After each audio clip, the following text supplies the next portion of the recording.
మరణాత పరిశుద్ధ గ్రంథము నుండి వాక్యం చదువుకుందాము.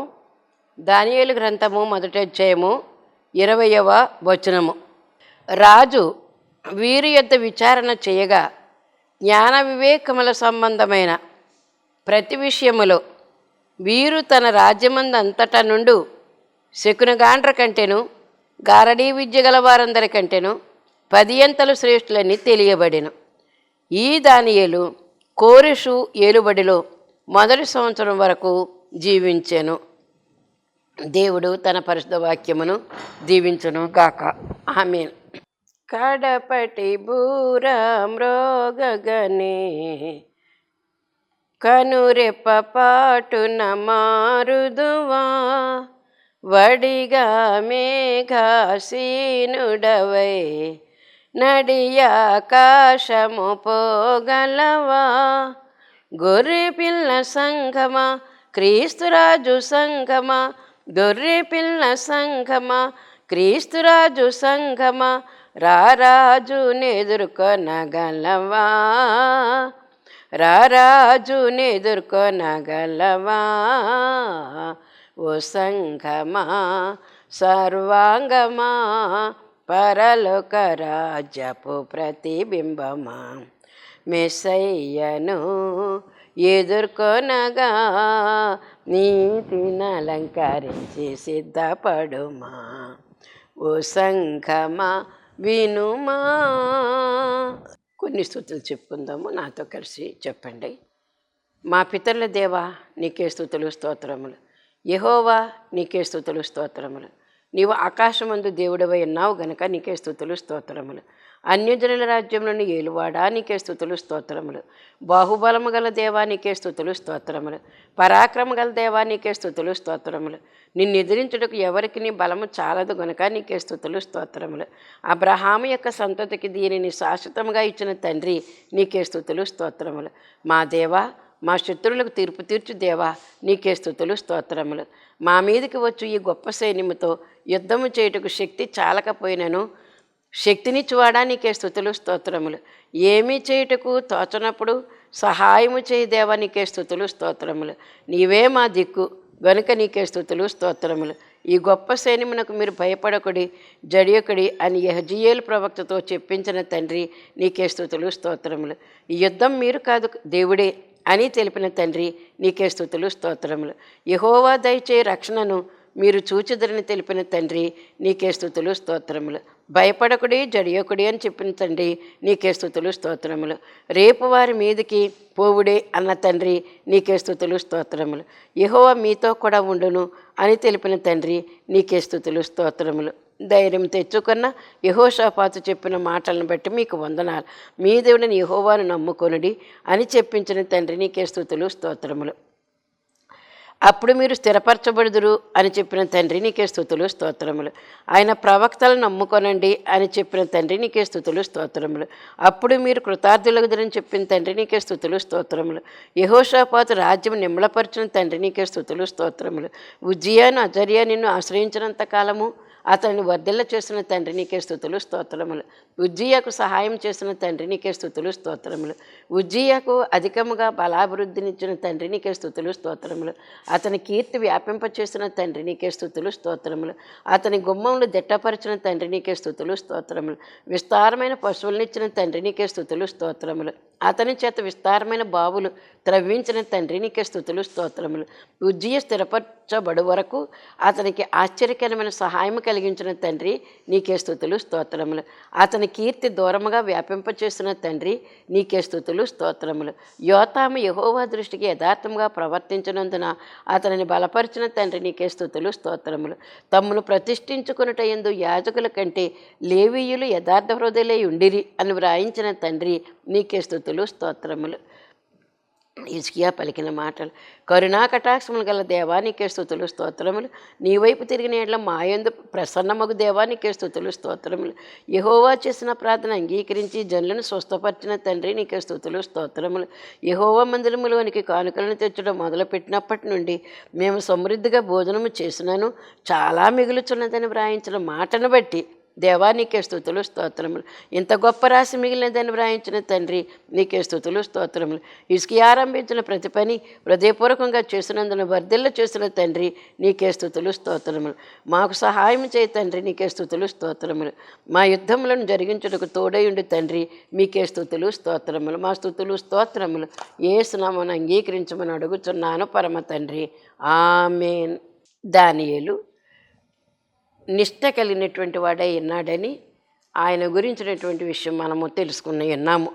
అయితే ఇప్పుడు వీరు నిలువబడి ఉన్నారు. ఎలాగంటే ఈ లోకపు యొక్క ఆహారం మాకు అక్కర్లేదు, మా దేవుణ్ణి నమ్ముకున్నాము, పవిత్రమైనటువంటి ఆహారమే మేము తీసుకుంటాం, విగ్రహార్పితమైనటువంటి ఆహారం మేము తీసుకోమని వారు మరి ఎంతో గట్టి తీర్మానం చేసి 3 సంవత్సరాలు ఆ విధంగా నెగ్గుకు రావాలి అంటే ఓ పక్కన రాజుగారికి తెలియకుండా నపుంసకుడు ఒప్పుకోవలసి ఉన్నది. ఒప్పుకున్నటువంటి నపుంసకుడు వీరికి సహాయం చేస్తూ ఉంటున్నాడు కనుక సంకల్పం మంచిదైతే దేవుడే తోడ్పడతాడట.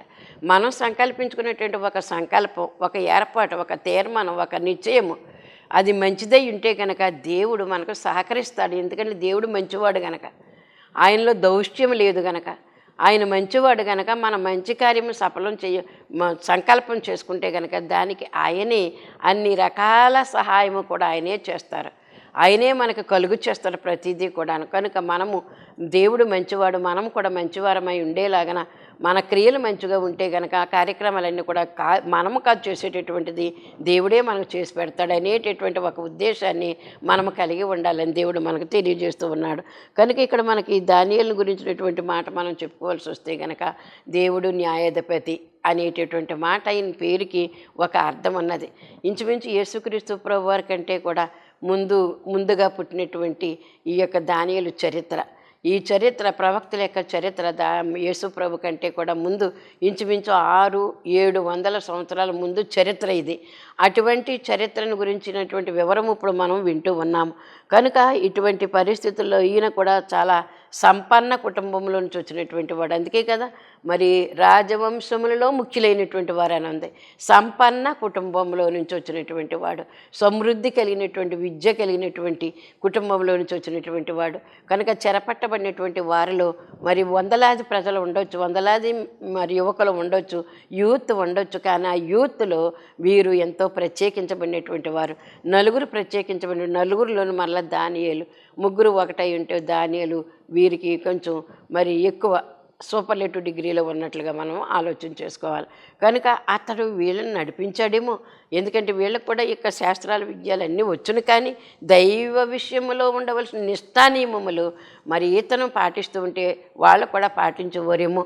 కనుక మనము ఒక నిష్ఠ ఏర్పాటు చేసుకుని మనం ఉంటే మనము ఆ ప్రకారంగా చెక్కు చెదరకుండా మనం ఉన్నామనుకోండి, మనల్ని మనవారు, మన కూడా ఉండి మన స్నేహితులు, మన ఇంటివారు, లేకపోతే మనకు తెలిసినటువంటి వారు, మనమంటే ఇష్టమైనటువంటి వారు, గౌరవం ఉన్నటువంటి వారు కంపల్సరీగా మనము ఫాలో అవుతున్నటువంటి ఆ యొక్క మరి థియరీని వారు కూడా అనుసరించగలుగుతారు. వారు మనం చేస్తున్నటువంటి ఆ యొక్క పనులు, ఆ ప్రాక్టీస్ అంతా కూడా వారు కూడా చేయగలుగుతారు. మనం ఏ రకంగా ప్రార్థన చేసుకున్నాము, ఏ రకంగా వాక్యం చదువుకున్నాము, ఏ రకంగా ఏ టైంలో ఏది చేసుకుంటున్నాము అనేటటువంటిది మనల్ని చూస్తూ వారు ఉంటారు. కాబట్టి వారు ఆ విధంగా చేయడానికి ప్రయత్నం చేస్తూ ఉంటారు. మీరు చెప్పినట్టు మేము చేస్తాం, మాకు చాలా మేలు కలిగింది, దేవుడు మమ్మల్ని ఆశీర్వదించాడని కూడా సాక్ష్యాలు చెప్తూ ఉంటారు. కనుక వారికి మనము మోడల్గా ఉండాలనేటటువంటి మాట. అప్పుడు దీన్ని బట్టి దానియేలు వీరికి ఈ ముగ్గురికి కూడా ఆయనే మరి రోల్ మోడల్గా ఉన్నాడని మనం అర్థం చేసుకోవాలి. ఇంకా వందలాది మంది ప్రజలు కూడా ఉన్నారు కదా, యూత్ ఉన్నారు కదా అక్కడ. వారందరిలో నలుగురు ప్రత్యేకించబడితే ఈ నలుగురిలోనూ మరలా ఈ దానియేలు గారు కూడా ప్రత్యేకించబడ్డారని మనం అర్థం చేయాలి. మిగిలిన వారందరూ కూడా ఏంటంటే భోజన పదార్థాల దగ్గర నుంచి వచ్చినటువంటివన్నీ కూడా తినడానికి ఇష్టపడిపోయారు. వారికి ఇంకేమైనటువంటి స్పెషాలిటీ ఏమీ కోరుకోలేదు. వారు ఇంకా అంతా ఒకటే అనుకున్నారు. అలా ఉండేవాళ్ళు లేరా ఈ రోజుల్లో కూడా?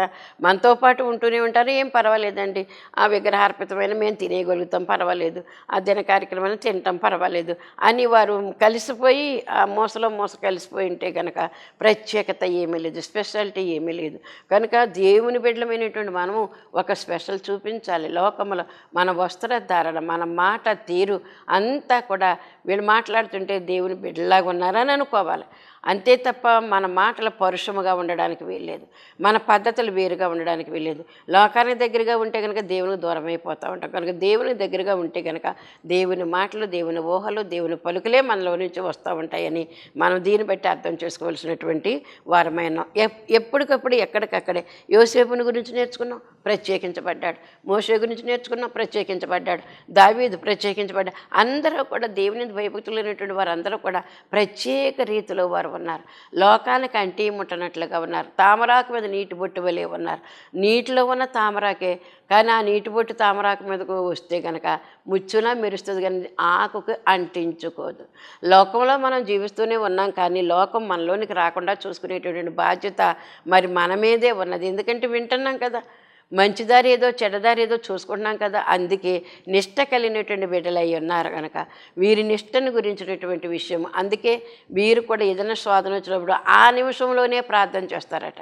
కనుక మనకి కూడా మనం నేర్చుకోవాల్సింది ఏంటంటే, ఏదన్నా శోధన ఏదన్నా సమస్య మన దగ్గరికి వస్తుంది అనేసరికి మనం ఏం చేయాలంటే, మరి కళ్ళం నీళ్ళు ఇళ్ళమట పెట్టి ఏం చేయను ఇలాగైపోయినా అని అనక్కర్లేదు.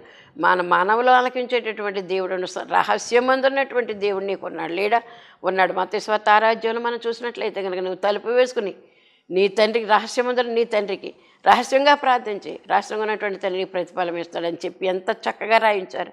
అందుకే ఇంకా మనం ఏమీ అడిలిపోవాల్సినటువంటి పని ఏమి లేదు. సమస్య వచ్చినప్పుడు వెంటనే ప్రభు పాదాల దగ్గర పెట్టుకోవాలి. అప్పుడు న్యాయం ఏంటో ఎలా జరిగించుకోవాలో ఆయనకు తెలుసు, మనకు తెలియదు కానీ ఆయనకు తెలుసు. నీ పట్ల ప్రణాళిక కలిగి ఉన్నాడు, నా పట్ల ప్రణాళిక కలిగి ఉన్నాడు. ఇన్ని కోట్ల మంది దగ్గర కూడా ప్రణాళిక కలిగి ఉంటాడా? అంత శక్తిమంతుడా దేవుడు? అవును, సర్వశక్తిమంతుడు. కోట్లాది ప్రజలు, కోట్లాది జీవులకు కూడా ప్రణాళిక కలిగి ఉన్నాడు. ఏ జీవికి ఏ విధమైన న్యాయం జరిగించాలి, ఏ జీవుని ఎలా పోషించాలి అనేటటువంటి ఒక ప్రణాళిక ఆయన దగ్గర ఉంది. కనుక మనము కంగారు పడవలసినటువంటి పని ఏమి లేదు. దేవుని యొక్క నియమ నిబంధనలు మనం నడవడానికి ఎప్పుడైతే ఉపక్రమించుకున్నామో పరిస్థితులు మనకు అనుకూలంగా తీసుకొస్తాడు ఆయన. మన తండ్రి మన దగ్గర ఉన్నారు. మనం ఎదుర్కొంటున్నాము ఒక శోధన, ఒక సమస్య ఎదుర్కొంటున్నామంటే దాని నుంచి బయట ఎలా పడవేయాలని తెలియదు, అది తెలుసు, ఆయనకు తెలుసు. ఆ నిమిషం అందే ప్రార్థన. అందుకే దైవజనుల ఆచరణ రాశారు. ఈ దానియేలు ఎటువంటి వాడంటే ఆ సమయంలోనే ప్రార్థన చేయడం అనేటటువంటిది మొదలు పెడతారు. ఆ సమయంలోనే, ఏ సమయంలోనే, ప్రతి సమయంలో కూడా ఎప్పుడు సమస్య వచ్చిందో సమస్య వచ్చిన వెంటనే కూడా ఆ సమయం అందే ప్రార్థన అధికము చేస్తారు. మనమైతే ఏడుస్తూ కూర్చుంటాం ఆ సమస్య వచ్చిందని, ఎలాగని తలపట్టుకు పీక్కుంటాం. కానీ అలా కాదు, సమస్య వచ్చింది, ఆ సమస్య మనకంటే చిన్నదని చెప్తారు పాస్టర్ గారు, నోవా గారు. ఇప్పుడు కూడా ఆ సమస్య మన పుట్టిన తర్వాతే మన సమస్య పుట్టింది తప్ప మనం పెద్దోళ్ళమే. మన సమస్య మనకంటే చిన్నది కనుక ఏమీ పర్వాలేదు, దేవుడు ఉన్నాడు తీరుస్తాడు అనేటటువంటి ధైర్యంతో ప్రభు దగ్గర వేసేలా సమస్యను. అందుకే ఏడుస్తూ ముత్తుకుంటూ ప్రార్థన చేయకుండా ఉండడం కదా. ఆ సమయం ఉందే ప్రార్థన అధికము చేయవలసి ఉన్నది. ఆ సమయంలోనే ప్రార్థన అధికమంటే ఎక్కువ చేయాలి. నువ్వు రోజు ఒకసారి చేస్తుంటే ఆ సమయంలో, సాధన సమయంలో కొంచెం ఎక్కువ అంటే 7 సార్లు ప్రార్థన చేయి. నువ్వు ప్రకటన గ్రంథం చదువు, లేకపోతే 7 పరలోక ప్రార్థనలు చేయి, లేకపోతే ఒక ఉపవాసకోవటం ప్రకటన చేసుకో. 7 గంటల లేకపోతే 12 గంటలని ఉపవాసం చేసుకో. కనుక చేసుకుంటే కనుక అవ్వలేలాగా ఆ సమస్య నుంచి బయటపడేటటువంటి మార్గాలు ఆయనే చూసుకుంటారు. కనుక లబోదీపమని ఆడవడం కాదు మనకు దేవుడు నేర్పించిన విద్య. కనుక మనము చేయవలసినటువంటి పని ఏంటంటే, మన దగ్గరికి ఏదైనా సమస్య, అనారోగ్యం, బాధ, మరి వేదన ఏదైనా వచ్చిందంటే కనుక, ప్రభువా ఇదిగో తండ్రి, ఇది నీ దగ్గర, ఈ సమస్య నాకు ఇచ్చినందుకు వందనాలు, ఈ సమస్య నాకు గట్టెక్కించేటటువంటి పరిస్థితి నాకు ఇస్తున్నందుకు వందనాలు, జయించిన శక్తి ఇస్తున్నందుకు నీకు వందనాలు అని చెప్పి మనం ఎప్పుడైతే ఆయన పాదాల దగ్గర ఆ సమస్యలు పెట్టామో వెంటనే అది పటాపంచలు అవుతుందని మనం అర్థం చేసుకోవాల్సినటువంటి వారమైన. వాక్యం చదువుకుంటున్నామంటే చదువుకుంటమే కాదు కావాల్సింది, ఆ వాక్యాన్ని మనం అన్వయింప చేసుకోవాలి. ఈ సమస్య నాదే, ఇప్పుడు యెహోషాపాతుకు వచ్చినటువంటి సమస్య నాదే, ఇదిగో ఇప్పుడు షడ్రక్ మేషక్ అబేద్నెగో దానియేలుకు వచ్చినటువంటి సమస్య, ఆ సమస్యలో నేను కూడా ఉన్నాను. నాకు ప్రభు వారికి ఎలాంటి విడుదల కలుగజేసావు అలాంటి విడుదల నాకు కూడా కలుగు చేయమని చెప్పి మనము బైబిల్ని బట్టి, బైబిల్ సంఘటనలను బట్టి మనం అర్థం చేసుకుని, మనకంటే పూర్వీకులు కూడా అలాగే జయించారని జ్ఞాపం చేసుకుని మనము ఆ భక్తులు చేసినటువంటి వరుసలోనికి మనం వెళ్ళి ప్రార్థన చేసిన ఆ నిమిషం అందే ప్రార్థన అధికము చేయాలి తప్ప ప్రార్థన మానేసి తలపట్టు కూర్చుంటే సమస్యకు పరిష్కారం కాదు. సమస్య పరిష్కారం కాదు. కనుక మనం చేయవలసిన పని ఏంటంటే వచ్చిందా ఆ నిమిషంలోనే ప్రార్థన అధికము చేతులు అనేటటువంటి మాట మనం పాడుకున్నాము, జ్ఞాపకం ఉందో లేదు మరి ఇందాక పాడినటువంటి పాట ఏంటంటే ఆ నిమిషంలోనే ఏ నిమిషంలోనూ ఏ సమస్య అయితే వచ్చిందో సమస్య వచ్చిన వెంటనే మనము ఆయన దగ్గర పెట్టవలసినటువంటి వారమని దేవుడు మనకి ఎంత చక్కని మాట తెలియజేస్తారు. అందుకే 24వ వచనంలో ఈ యొక్క యేసునామధారులు అందరూ ధన్యులనేటువంటి మాట. దానియేలు వలెనే శ్రమలో ధైర్యవంతులు, దానియేలు వలె శ్రమలో ఏం తెచ్చుకోవాలి? ధైర్యం తెచ్చుకోవాలి. ధైర్యం ఎప్పుడైతే మనకు వచ్చిందో జయం దాని అంతటా అదే వస్తుంది. కనుక చెప్పుకోవడానికి తేలిగ్గా ఉండొచ్చు, కానీ అది కష్టం మాత్రం కాదు, కష్టసాధ్యం కాదు. కనుక చెప్పుకోవడానికి చెప్పుకున్నట్లుగా అవుతాయి ఏంటి అని అంటారు, తేలిగ్గా తీసి పారేస్తారు. కానీ చేసి చూస్తే కనుక దేవుడు అసాధ్యమైన కార్యాలు సాధ్యపరచగలిగేటటువంటి దేవుడై ఉన్నాడు. దానియేలు వలెనే శ్రమలో ధైర్యవంతులు వారు, ఆ నిమిషమందే ప్రార్థన అధికము చేతురు వారు. ఎవరు? దానియేలు వంటి వారు ఆ నిమిషంలోనే ప్రార్థన అధికము చేస్తారు. ఏ ప్రార్థన అయితే చేయొద్దని చెప్పారో దానియేలుకి ఆ సంస్థానములో, మీ దేవుడికి మీరు ఏమైనా చేసుకోవడానికి లేదు, విగ్రహానికి మొక్కండి. ఇంకా బాజా భజంతులు వచ్చినప్పుడు మీకు అది ఒక సింబల్, మీరు వచ్చి గబగబా అక్కడికి వచ్చి అక్కడ చేసుకోవాల్సిన పూజలన్నీ చేసుకోండి, అంతే తప్ప మీకు ఒక నెల వరకు కూడా మీరు మీ దేవుణ్ణి మీరు ప్రార్థన చేసుకుని వీలేదంటే ధైర్యవంతులు ఆ నిమిషం అందే ధైర్యం తెచ్చుకుని నా దేవుడికి నేను ప్రార్థన చేస్తానని చెప్పి ఆయన మరి అందుకే దాని గ్రంథం 6వ అధ్యాయంలో ఉంటుంది చరిత్ర. పైకి వెళ్ళి యెరూషలేము వైపు కిటికీ తలుపులు తెరిచి ముమ్మారు మోకాళ్ళుని ప్రార్థన చేసినటువంటి ధైర్యవంతుడు. ముమ్మారు ప్రార్థన చేస్తారు. ఎక్కడ ఆర్డర్ వచ్చేస్తున్నది, ఆర్డర్ వచ్చేసింది, అందరూ లబ్బదివ్వమని వెళ్ళిపోతున్నారు. అక్కడ పూజలు చేసేస్తూ ఉన్నారు, అక్కడ పూజలు ప్రార్థనలు తతంగాలన్నీ చేసేస్తూ ఉన్నారు. ఈయనకి ఆర్డర్ వచ్చిందని తెలిసి కూడా ఏం చేశారు? నా జీవం గల దేవుని కంటే కూడా ఎక్కువ ఏమీ కాదు ఇది అనుకుని ఆజ్ఞను, ఈ లోకపు ఆజ్ఞని ధిక్కరించి పరలోక రాజ్యం యొక్క ఆ లేక ఆ ఆర్డర్, ఆ జీవో అది నాకు ముఖ్యం అనుకున్నాడు. నేను తప్ప నీకు వేరొక దేవుడు లేడని చెప్పిన జీవో ఒకటి ఉంది, ఆర్డర్ ఒకటి ఉంది 10 ఆజ్ఞల్లో. కనుక ఆ ఆర్డరే నాకు కావాలి, అంతే తప్ప ఈ లోకపు ఆజ్ఞలు కాదు. ఈ శాశ్వత కాలము కాదు, ఇవి మానవరాజ్యాలు. ఇవి ఎప్పుడు కూలిపోతాయో తెలీదు, ఎప్పుడు అంతమైపోతాయో తెలీదు. కానీ శాశ్వత రాజ్యం ఒకటి ఉంది, అది దేవాది దేవుని యొక్క రాజ్యము. శాసనకర్త ఆయనే. కనుక ఆయన చేసేటటువంటి పరిస్థితే నాకు కావాలి తప్ప ఈ లోకం యొక్క రాజ్యాధికారాలు నాకు అక్కర్లేదని చెప్పినటువంటి మాట అని మనం అర్థం చేసుకోవాల్సినటువంటి వారమైన. కనుక శాసనకర్త అనేటువంటి మాట ఎంత గొప్ప మాట అండి. కనుక శాసనం ఈ లోకంలో ఉన్నటువంటి శాసనకర్త అయినటువంటి రాజులు చేస్తూ ఉంటారు కొంతకాలం వరకే, వారు బ్రతుకున్నంత వరకే, లేకపోతే వారికి మెజారిటీ ఉన్నంత వరకే ఉంటుంది వారి దగ్గర ఆ జయము. కానీ శాశ్వత కాలము మనల్ని ప్రేమించి మన రాజ్యాన్ని మనకు ముందు సాగించేటటువంటి దేవాది దేవుని యొక్క రాజ్యము శాశ్వత కాల రాజ్యము. కనుక శాసనకర్త మన రాజు, మన తండ్రి, మన యెహోవా దేవుడు. ఈ యెహోవా దేవుడు అందుకే దానియేలు వలనే శ్రమలో ధైర్యవంతులై ఉండండి అని చెప్పినటువంటి మాట. వారు ఏం చేస్తారంటే ధైర్యం ఉంది కాబట్టి ఈ ధైర్యమును బట్టి ఆ నిమిషంలోనే ప్రార్థన చేస్తారు. వద్దు, చెయ్యొద్దు అంటున్నది ఆజ్ఞ, రాజాజ్ఞ. కానీ చెయ్యని దైవాజ్ఞ ప్రేరేపిస్తుంది. రాజాజ్ఞ వేరు, దైవాజ్ఞ వేరు.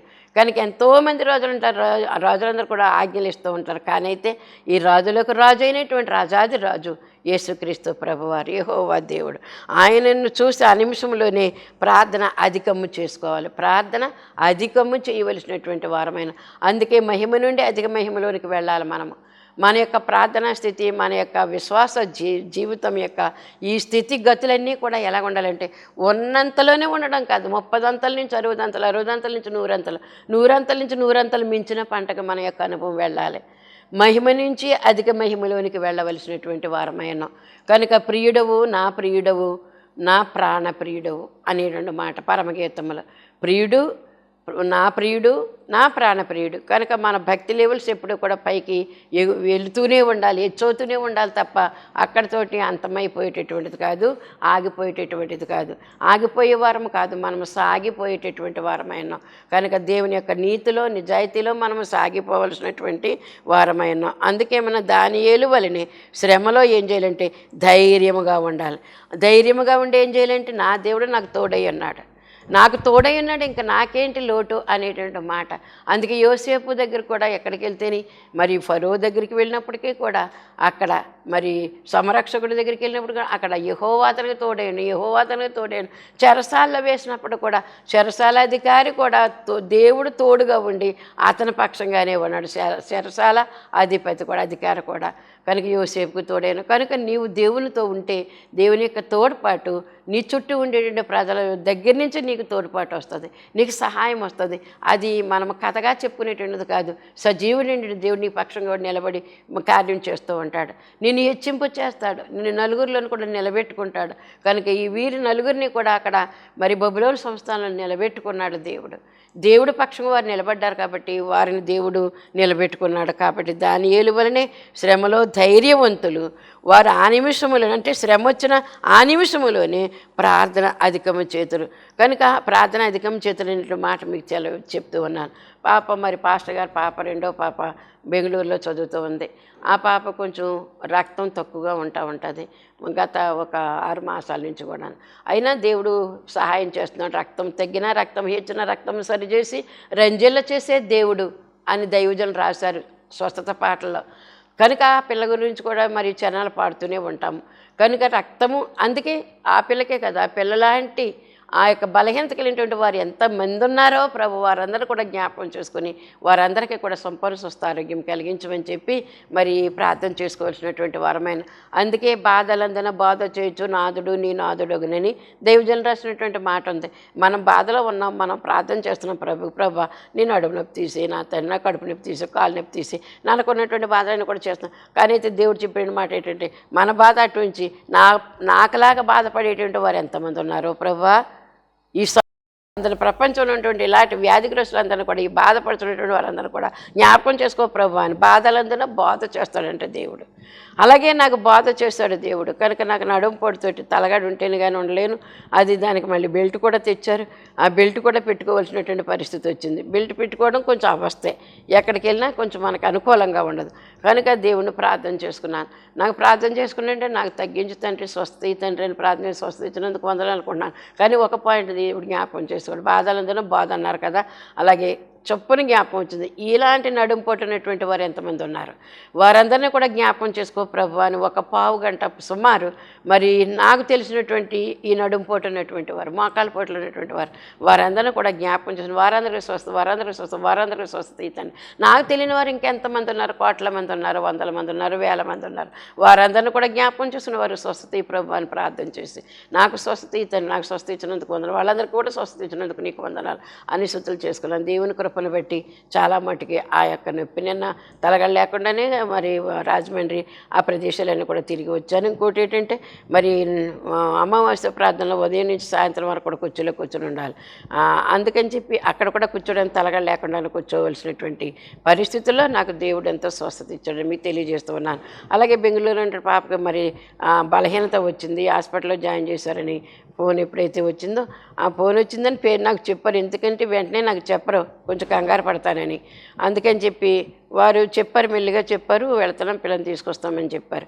ఇంక ఈ లోపల నేను ఏం చేశాను, నా తోటి స్నేహితులు మరి అంటే వారు రక్త సంబంధాలు కాదు, అంతకంటే ఎక్కువైనటువంటి వారు మరి ఆత్మీయ స్నేహితులత అని చెప్పుకున్నటువంటి రూతమ్మ, లూదియమ్మ, సత్యవేదం ఈ యొక్క బైబిల్ మిషన్ సంఘానికి. కనుక ముఖ్యమైనటువంటి బిడ్డలైనటువంటి ఏడుగురు సన్నిధి స్త్రీలలో ముగ్గురిని ప్రత్యేకించుకుని చెప్పాడు దేవుడు ఆత్మీయ స్నేహితులత అని. అలాగే ముగ్గురులోను మళ్ళీ రూతమ్మ గారిని నా సాధనంగా వాడుకుంటున్నానని చెప్పారు. కనుక ఆ విధమైనటువంటి వాగ్దానాలు ఎన్నో ఉన్నాయి.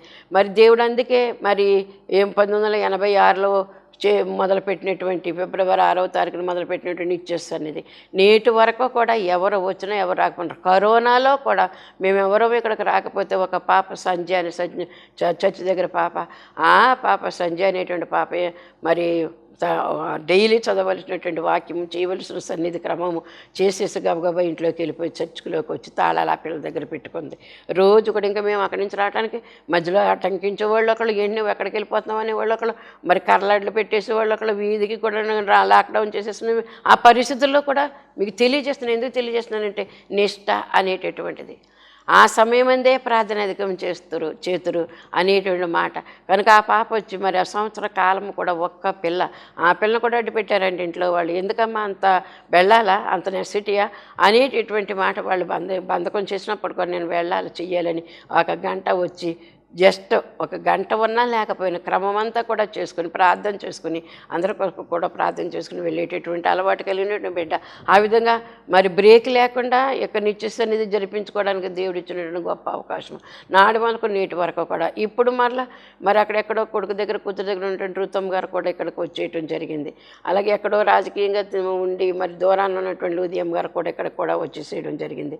ఈ విధముగా మరి ఆదివారాలు, సోమవారాలు నిత్య సన్నిధులు జరిపించుకోవడానికి దేవుడు ఆనాడు ప్రారంభికులము. అది మీకు తెలియజేస్తూ ఉన్నాను. 1986 సంవత్సరంలో మొదలుపెట్టినటువంటి ఆ కార్యక్రమము ఎవరెవరు ఎక్కడెక్కడికి వెళ్ళినప్పటికీ కూడా ఈ సన్నిధి నిత్యము నిరంతరము జరిగించడానికి దేవుడు ఎవరో ఒకరి బిడ్డలు నిలవబెట్టుకుని ఇది నిత్యము పొగ, నిత్యము దీపం వెలిగించడానికి, నిత్యము దేవుని యొక్క సన్నిధి చేసుకోవడానికి దేవుడు అవకాశం ఇచ్చారని మీకు తెలియజేస్తూ ఉన్నాను. కనుక అది ఈ రోజున కూడా మరి అలా చేసుకోవడానికి దేవుడు అవకాశం కలిగించారు అని మీకు తెలియజేస్తున్నాను. కనుక ఆ సమయంలోనే, ఆ గడిలోనే ప్రార్థన అధికము చేతురు అనేటమాట. ఇప్పుడు పాస్టర్ గారు పాప గురించి ఎప్పుడైతే వచ్చిందో, ఇప్పుడు నా స్నేహితులు అంటున్నాను కదా మా రూతమ్మ గారు, మరి ఇప్పుడు అందరము దగ్గర ఉండలేము కాబట్టి దగ్గర ఉన్నటువంటి ముగ్గురం ఎవరమంటే నేను, రూతమ్మ గారు, మరి పాప దైవకృప అనేటువంటి పాప, ముగ్గురము అప్పటికప్పుడు జత ఏర్పాటు అయ్యి అమ్మమ్మ ఆకరించండి మరి ప్రార్థన చేసుకోవాలి, పాప గురించి ప్రార్థన చేయలేను అంతే. మరి ముగ్గురము కలిసి 7 ప్రార్థన చేయాలి. ఒకళ్ళు రెండు అని అలా చేస్తూ ఉండేటప్పుడు 4 ప్రార్థనలు అయ్యేసరికి ఆ పాప హాస్పిటల్లో ఉందనేటటువంటి మాట ఫోన్ వచ్చింది. పాపని ఇంటికి తీసుకొచ్చాం, బాగున్నారు, ఓకే అనేటువంటి వార్త మాకు వినిపించింది. అంత క్రితం ఏయో కొన్ని దర్శనాలు చూపించారు ప్రభు. ఆ తర్వాత మరలా ఏమని వచ్చింది, ఒక తలంపు, సాతాను సవాల్ చేస్తున్నట్లుగా మాట్లాడారు. ఎక్కడ రాజస్థాను, మహారాష్ట్ర, గుజరాత్ ఇలాగ వెళ్ళిపోవాలా సేవకే, మళ్ళీ ఇక్కడ చైనా దాకా వెళ్ళిపోవాలా, శ్రీకాకుళం నుంచి కూడా ఎంత అనేటటువంటి ఒక వెటకారం యొక్క స్వరం వినబడింది. అంటే ఏంటనమాట, సాతానుడు నేను ఏం చేస్తాను చూడండి అన్నాడు అనమాట. అని ఆ పిల్లకంత బలహీనత తెచ్చాడనమాట అని నేను అర్థం చేసుకున్నామ్మా. 4 ప్రార్థనలు అయ్యాయి, ఇదిగో దేవుడు మనకి హాస్పిటల్ నుంచి పిల్లని ఇంటికి తీసుకొచ్చారంట అనేటటువంటి శుభవర్తమానం. ఆ పిల్లని ఇక్కడ రావులపాలెం తీసుకురావడానికి వెళ్ళినటువంటి బిడ్డలు కూడా వాళ్ళ తల్లి తండ్రి ఆ పిల్లని క్షేమంగా తీసుకురావడం అనేటటువంటిది జరిగింది. కనుక ఇప్పుడు మనము అంటే మీ ప్రార్థనలే గొప్పయా అని చెప్పడం కాదు నేను చెప్పేది. నా ప్రార్థన నేను గొప్పదాని కాదు, నా దేవుడు గొప్పవాడు. ప్రభువా నీకు వందనములు, స్తుతులు, కృతజ్ఞతలు తండ్రి. మర్మములు బయలుపరిచే దేవుడివై ఉన్నావని సెలవిచ్చారు తండ్రి, నీకు వందన. తన యొక్క రాజ్యం తర్వాత మరలా రాజ్యాలు వస్తాయి. ఆ రాజ్యాల యొక్క రాజుల యొక్క పరిస్థితులు ఎలాగుంటాయి అనే విషయాన్ని కళ ద్వారా ఈ రాజుకు తెలియచేస్తావు.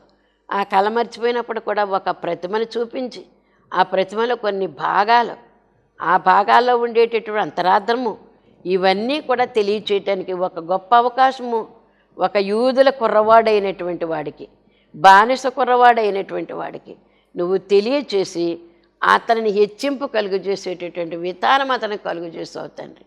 నువ్వు బయలుపరచబడాలి, నీ గ్రంథం బయలుపరచబడాలి, నీ యొక్క సహవాసం బయలుపరచబడాలి. నీ ప్రార్థన చేస్తే, నీ సన్నిధి చేస్తే మరి పామర్లైనటువంటి వారికి కూడా జ్ఞానము వెలిగించబడాలి. అందుకే చదువు సంజలినటువంటి వారిని కూడా ఎన్నుకొని ఎంతోమంది చేత మర్మములు బయలుపరుస్తూ ఉన్నావు తండ్రి. అది నీ యొక్క మర్మం, సువార్త మర్మం అన్నారు, నీ రాజ్య మర్మం అన్నారు. కనుక నా తండ్రి ఇవన్నీ కూడా మర్మం అంటే రహస్యం, రహస్యం అంటే దాచబడినది ఎప్పుడో ఒకప్పుడు బయలుపరచబడాలి. కనుక అటువంటి బయలుపరచబడేటటువంటి మరి యొక్క దర్శనాలు, స్వప్నాలు, కళలు ఇవన్నీ కూడా వాటిలో ఉండేటువంటి అర్థాలను కూడా తెలుసుకోగలుగుటకు, ఈ విగ్రహములోని భాగములోని అంతరార్థం తెలుసుకున్నటకు మాకు శక్తి దయచేసి దీని కొరకు మేము ప్రార్థనాపూర్వకం ఎదురు చూసేటటువంటి కృప దయచేసి మీరు మహిమ పొందమని అతి శీఘ్ర కాలంలో పెండ్లి కుమారుడుగా మా కొరకు రానయ్యన్న మాకు ఈ జ్ఞానాన్ని నేర్పిస్తూ ఉన్న యేసు అతి పరిశుద్ధ నామమున అడుగుచున్నాను పరమ తండ్రి. ఆమేన్. మరణాత.